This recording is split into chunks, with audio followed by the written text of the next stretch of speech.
Apakaangas naman ng mga motor na to. Gaganda. Itong forma, oh.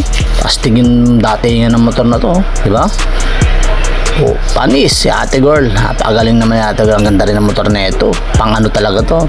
Pang matindihan yung motor na ito ni ate girl. Ganding. Ganda. Angas, oh. Diba? Boom. Ito mas matindi.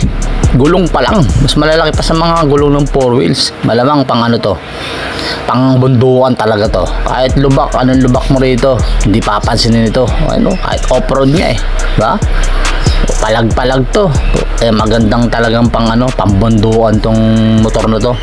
Hindi na ito yung mga hams, mga lubak, yung mga yan, yung mga rough road.